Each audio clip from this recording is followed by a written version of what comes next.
থাকে যদি গরজ, আসবে তুমি জঙ্গিপুর বরজ, পাশে আসে ফ্রিজ, বউকে কিনে দিয়েছি লাল রঙের একটা ফ্রিজ, ছিল অতি জুস, বউ খেয়ে হারিয়ে গেছে 3 দিন হুশ।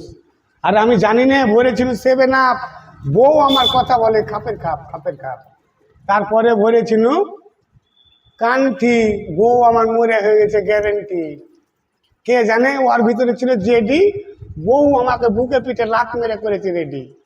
লাইক শেয়ার কমেন্ট, তুফানের গরিব মানুষের সাথে জয়েন। বাস। তো দাদা দেখতেই পাচ্ছেন আমার এই দাদাটা একদম দারুণ সুন্দর একদম ডায়লগ বলে সব। গেল। তো অবশ্যই দাদা অন্যের আইডিতে প্রচুর ভিডিও করেছে, প্রচুর পরিমাণ ভিডিও করেছে এবং প্রচুর পরিমাণ ভাইরাল হয়েছে, কিন্তু দাদার আইডিটা নিজের আইডি ভাইরাল হয়নি এবং নিজের আইডিতে কেউ দেখছে না। তাই আপনারাকে দয়া করে বলবো, আমার উপরে মেনশন করা আছে দাদার আইডিটা, প্লিজ আমার এই দাদার আইডিতে যে প্লিজ যারা এই দাদাকে ভালোবাসেন, আমার উপরে মেনশন করা আছে আইডিটায় গিয়ে এই দাদাকে একটু ফলো করে রাখবেন এবং লাইক কমেন্টটা করে দেবেন। আর দাদাকে একটু নিজের আইডিটা একটু চাপস টাপস মেরে দিন, বুঝলেন? ধন্যবাদ।